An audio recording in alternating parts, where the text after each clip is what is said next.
som med sviktade stumpar stod på. Över soten i snöstormen nerisad rygg, själva julafton 72. Surra svensken till rouge, han kan dreja en spak. Ropa skeppan, all right boys, lös av. Och Karl Stranne från Smögen blev surra till rouge på Bluebird som var dömd att bli vrak. Han fick håll i fischblänk fast det snöglo på stänk. Han stod halvblind, han fick den i lo.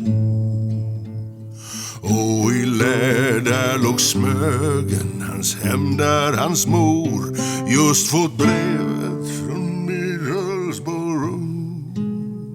Nå, vad säger du Karl, går de klar? Nej kapten, vi får blossa för här är det slut.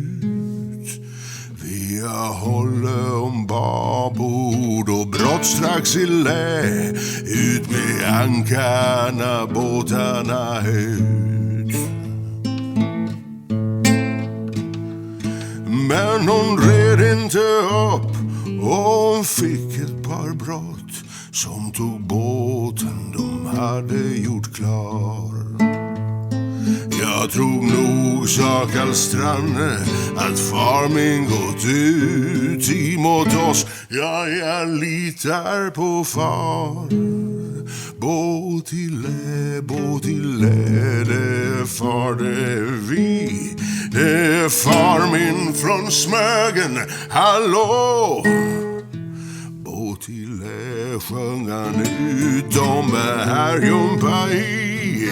Alle man, vi blir bärgade då.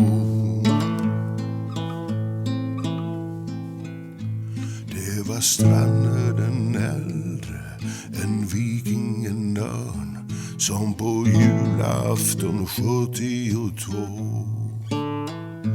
tog sitt renade brännvin ur vinskåpets hörn för att bjuda de skeppsbrutna på. Skutan han smorde och slog 9 supar i spetsiga glas.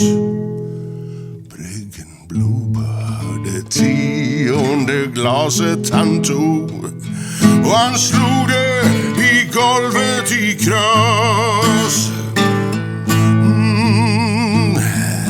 Sa ni Bluebird kapten, Briggen Bluebird av Hall, Gud i himmel, vad är då min son? Vad är pojken kapten för vår frälsares skull? Det blev dödstyst bland männen i vrån. Gubben Stranne tog sakta sydvästen utav. Spara moden, kapten, denna kväll. Nämn ej namnet på briggen som har gått i kvav. Nämn ej Bluebird av Hallen i snäll. Och kaptenen stod upp, han var grå, han var tärd. Stormen tjöt, knappt man hörde hans ord. När han sa med en skälvande röst till sin värld, Karl stod surrad och glömde som bord.